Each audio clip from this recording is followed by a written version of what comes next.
That is why it is difficult for many women to be satisfied in their marriages, because some certain things has replaced human beings. That is trauma. Are you happy with yourself? How happy are you right now? Are you fulfilled?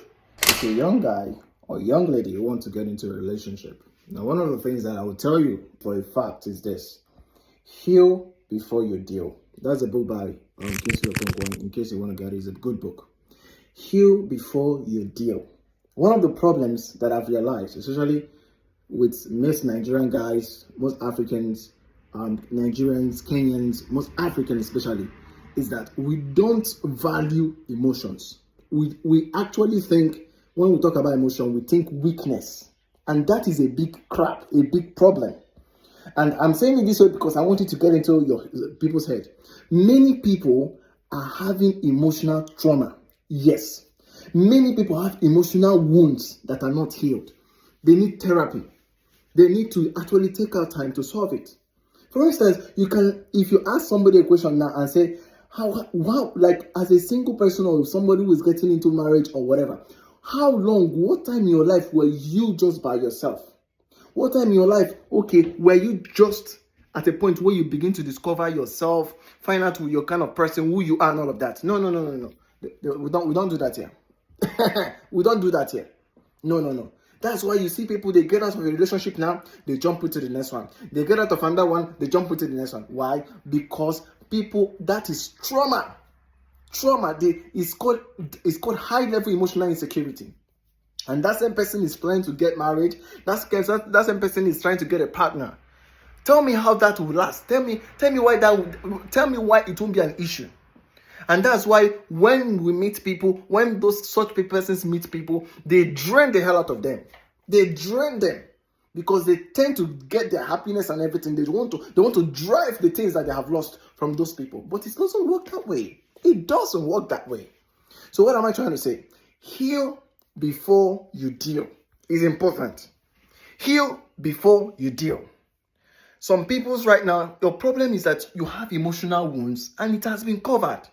And in your mind, you feel that you're okay. And you feel that there's nothing wrong with you.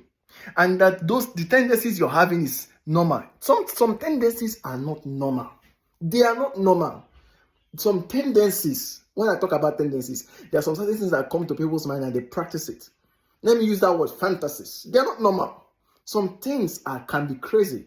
Some things are not. There's some things are emotional fantasies, relationship fantasies. I'm using those words for a reason. They are not normal. So you need to be able to ask yourself, is there something that is underlying? Is there something that is within that I've not dealt with, that I need to actually discuss and really bring this out to limelight and deal with it once and for all? That is why a man can even be married and still be masturbating every day. That is why a man can be with their wife right now and go to the other room and be masturbating. And then tell the wife that they are not ready to do anything. That is why it is difficult for so many women to be satisfied in their marriages. Because some certain things has replaced human beings. That is why, I said, make I break the table at once. That is why they can never be satisfied. Because they have used objects to replace what God has placed human beings to replace. You can say anything, you can drag me, it's your business. But I'm telling you that is trauma. That is trauma. If you think it's not trauma, are you happy with yourself? How happy are you right now? Are you fulfilled? Yeah, so these are some of the things that ladies and gentlemen should be able to be looking into. So please, I know you will come to my inbox, but for those who want to listen, heal before you deal. Heal before you deal. It's important. Don't carry emotional injury into marriages, into relationship. It will not heal in that manner. You have to heal before you deal. That's how it works. I say, make I leave this one for now. Because if you see the things you see online every day, you ask yourself, where is this generation? Where are we going?